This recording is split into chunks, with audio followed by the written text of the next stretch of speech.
Assalamualaikum warahmatullahi wabarakatuh. Perkenalkan, nama saya Yunita Lestari dengan NIM 0545189744 dari Prodi Administrasi Bisnis. Pada video ini saya akan menjawab soal pada tugas tutorial online 1 mata kuliah logika.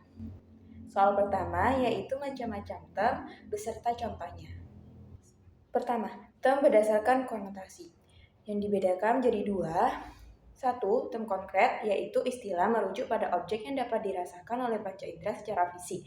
Misalnya dapat dilihat dan diraba. Dan istilah ini mempunyai makna yang jelas, spesifik, serta dapat diamati secara langsung. Contohnya, sebuah kursi. Furnitur yang biasa kita gunakan untuk duduk ini memiliki bentuk fisik yang nyata dan dapat dilihat juga diraba. 2.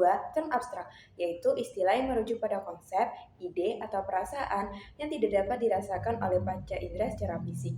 Istilah ini biasanya menggambarkan sesuatu yang bersifat emosional, filosofis, dan teoritis. Contoh, cinta, perasaan kasih sayang terhadap seseorang, di mana cinta merupakan suatu bentuk emosi yang tidak dapat kita lihat secara fisik, namun dapat kita rasakan dan kita ungkapkan melalui sebuah tindakan.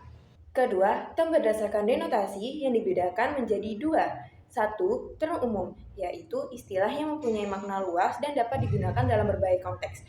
Istilah ini tidak spesifik dan mencakup banyak hal. Contoh, tumbuhan. Term umum yang mencakup semua jenis tumbuhan seperti bayam, mawar, padi, dan lain sebagainya. 2.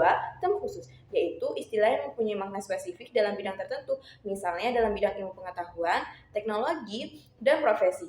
Istilah ini sering digunakan oleh para ahli dalam bidang tersebut yang mungkin tidak dapat dipahami oleh orang awam. Contoh, dalam bidang teknologi ada istilah voucher yang merujuk pada email yang tidak dapat dikirim ke alamat email tertentu.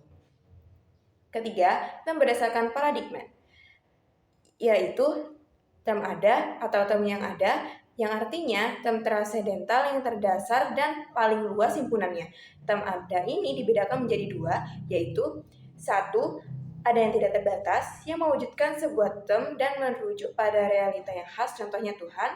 2. Term yang terbatas atau adanya ciptaan yang mewujudkan jenis pertama dan tertinggi, dapat dikatakan tentang banyak hal, contohnya kucing, burung, manusia, dan lain sebagainya. Selanjutnya, soal kedua, yaitu memberikan penjelasan dan contoh bentuk dari sesat pikir dan bagaimana cara kita untuk menghindarinya.